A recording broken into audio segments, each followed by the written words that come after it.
자동차의 모든 것을 꿰뚫어 봅니다. 자동차 마스터 시간이죠. 오늘도 교통TV 뉴스 김경배 위원과 함께합니다. 위원님 안녕하세요. 네, 안녕하십니까. 예, 한 주간 잘 지내셨죠? 네. 예, 오늘은 또 비 소식이 또 들어와 있는데, 여름철 또 운행 시에 발생할 수 있는 오늘 그 자동차 브레이크 안전에 관한 이야기를 전해주신다고요? 네, 맞습니다. 폭염 속 장거리 운행에서 풋브레이크를 계속 사용하거나 또는 밟을 때 순간적으로 제동이 안 되는 현상이 일어날 수 있는데요. 예. 특히 산악 지역 여행을 가실 때 좌우 관찰을 위해서 아무래도 이제 서행을 하다 보니까 내리막길 감속을 위한 이런 브레이크를 계속 밟게 되는 상황이 많습니다. 계속 밟은 상태를 유지하게 되면 패드가 결국에는 시뻘겋게 달아오르면서 마찰 능력을 순간적으로 잃는 그런 상황이 됩니다. 그래서 이제 이때 페달 압축이 없어지면서 말랑말랑해진다. 또 이렇게 되면 노브레이크가 되는 상황을 좀 준비해봤습니다. 예, 그렇습니다. 조금 높은 지대로 산악지대로 놀러를 가셨다가 내리막으로 이제 내려오실 때 계속해서 이제 브레이크를 밟다 보면 거기에다가 이제 폭염까지 겹치면은 브레이크가 말을 듣지 않는 그런 현상이 일어날 수 있다라는 말씀이십니다. 내리막길에서 그것도 굽이길 같은 곳이라면 무척 당황스러울 것 같은데요. 왜 그런 현상이 일어나는 겁니까? 네, 긴 내리막길에서 짧은 시간에 브레이크를 자주 사용하면요, 두 가지 현상이 동반될 수 있습니다. 우선 브레이크 오일 온도가 올라가면서 오일 속에 기포가 형성되는 보일링 포인트, 즉 고밀도의 불변 케미컬인 브레이크 액상이 끓게 되고 기포가 생성되는 건데요. 예. 이 경우는 브레이크를 밟았을 때 마치 아까 말씀드린 스펀지가 눌리는 것 같은 느낌이 나면서 그대로 밀려나가는 베이퍼록 현상이 있고요. 또 하나는 브레이크를 계속 밟게 되면 브레이크 패드와 라이닝의 마찰열이 급격하게 올라가게 되는데요. 이때 패드나 라이닝이 달궈진다는 뜻은 마찰 개수가 그만큼 급격하게 떨어진다는 것을 상대적으로 의미하기 때문에 제동 성능이 절반도 안 되게 떨어뜨리게 하는 이런 페이드 현상으로 이어질 수 있습니다. 네, 그렇습니다. 지금 두 가지 정도를 이야기를 해주셨어요. 베이퍼록 현상하고 또 페이드 현상 이렇게 또 이야기를 해주셨습니다. 한 번쯤 다들 들어보셨을 내용이지만 그래도 정확하게 좀 용어 정리를 하기 위해서 일단 베이퍼록에 대해서 자세히 설명을 좀 부탁드리겠습니다. 네, 계속되는 말씀이지만 고온과 고열이 발생되는 폭염 속에서 또 긴 내리막길을 만났다면 어쩔 수 없이 이제 풋브레이크를 자주 사용할 수밖에 없는 상황이 되겠는데요. 너무 지나치게 사용하면 혹사당한 마찰재가 뜨거워지면서 상대적으로 마찰력이 낮아지게 된다 이런 뜻입니다. 게다가 이제 차륜 쪽에서 이제 발생되는 마찰열이다 보니까 아무래도 가까운 곳에 자리하고 있는 실린더나 또 브레이크 파이프 속의 오일을 이제 달구게 되고 그래서 기화가 되는 상황이 됩니다. 그러면 브레이크 관내에 이제 기포가 생성되는 것을 의미하는 건데요. 이때는 브레이크를 밟아도 스펀지가 밟듯 푹푹 꺼지면서 브레이크가 작동되지 않는 현상이 생기죠. 이를 베이퍼록이라고 하는데 오일 속에 수분이 많아졌을 때도 비슷한 문제가 발생이 됩니다. 예. 예산상으로 보게 되면 1년 된 브레이크액은 약 3에서 3.5% 정도, 그리고 2년이 지나면 4에서 5% 수분이 생기게 되는데 자연현상으로요. 뜨거운 열기와 만나면 베이퍼록 현상으로 이어지는 게 되는 겁니다. 그리고 만약 엔진 연료 계통에 영향을 줄 경우는 자칫 엔진이 멈출 수 있다고 하는 그런 얘기도 있습니다. 사고 예방법은 내리막길에서는 가급적 엔진 브레이크로 불리는 저단 기어를 사용하고 또 대형 차량은 보조장치인 리타이드를 작동해줘야 합니다. 제주도에서 배 타고 들어간 버스 사고가 유난히 많은 것도요. 원만해 보이는 내리막길이 가파르고 길다 보니까 잦은 제동을 할 수밖에 없고 이 순간 마찰력 저하가 원인이 되는 경우가 적지 않습니다. 더 아이러니한 것은요. 이런 사고 대부분은 사후 제동장치 점검 때 마찰 개수가 정상적으로 회복되기 때문에 브레이크 고장 입증이 어렵다는 점입니다. 네, 그렇군요. 그러니까 일시적인 현상이라고 볼 수도 있겠군요. 예, 베이퍼록 현상. 마찰재가 뜨거워지면은 상대적으로 마찰력을 잃게 되는 것은 일시적인 현상이고 다시 식으면 거의 다시 회복을 한다. 네네. 예, 그렇습니다. 그러면 이제 베이퍼록 현상은 뭐 브레이크 페달이 푹푹 꺼지는 느낌, 그 스펀지를 밟는 듯한 느낌으로 알 수 있다고 하셨고, 그렇다면은 조금 전에 말씀하신 페이드 현상은 어떤 건가요? 뭐 어차피 브레이크 안 듣는 건 마찬가지인데요. 예. 일단 페이드 현상은 베이퍼록과 조금 다른 게 이제 말씀드리자면 발로 밟아봤을 때 정상적 압력이 발바닥까지 느껴지지만 실제 브레이크가 잘 듣지 않고 계속 밀리는 현상을 의미하는데요. 한마디로 브레이크 성능이 시들해진다는 이런 표현을 해볼 수 있겠습니다. 예. 실질적 제동 발휘는 마찰제가 하는데 소형차는 브레이크 패드가 디스크 원판을 잡아주는 방식이고요. 대형 차량 특히 뒷바퀴의 경우는 폐쇄에 대한 드럼 방식을 사용하는 상황입니다.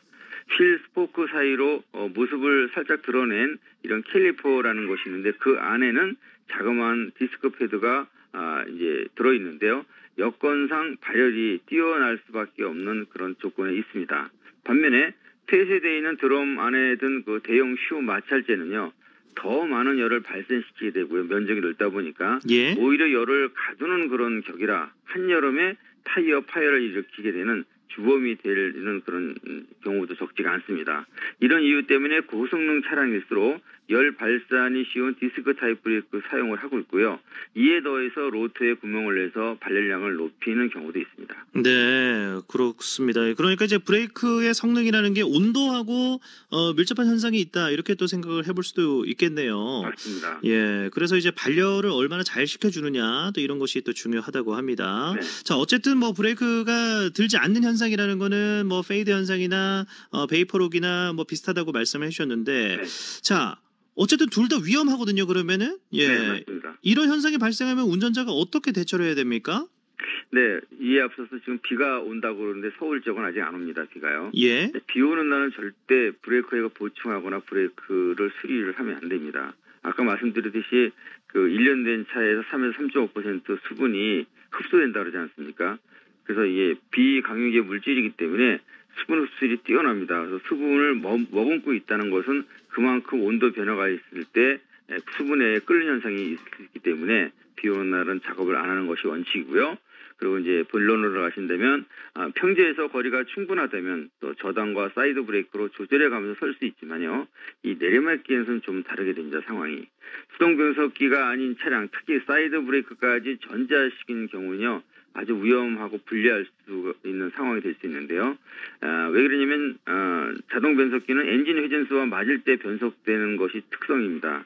근데 어느 정도 제동력이 있을 때 빨리 자동 변속기를 저당으로 변속하지 않으면 엔진심을 역이용하는 그런 엔진 브레이크 사용이 곤란일 수 있고요. 또 만일 그 레버 위치가 파킹까지 옮기는데 무리가 없다면 속도를 좀 손쉽게 줄여볼 수 있는 방법이 되겠습니다. 그리고 내리막길에서 과도한 풋브레이크 사용은 드론과 라이닝 와이어를 시작으로 브레이크 슈 리턴 스프링에 손상을 주게 되고 또 오일 변질에 인한 끓는 점 저하 등이 우회용으로 이어진다는 점 다시 한번 짚어드릴 수 있고요. 지금은 뭐 유명한 자동차 교수가 된 분이 있는데요.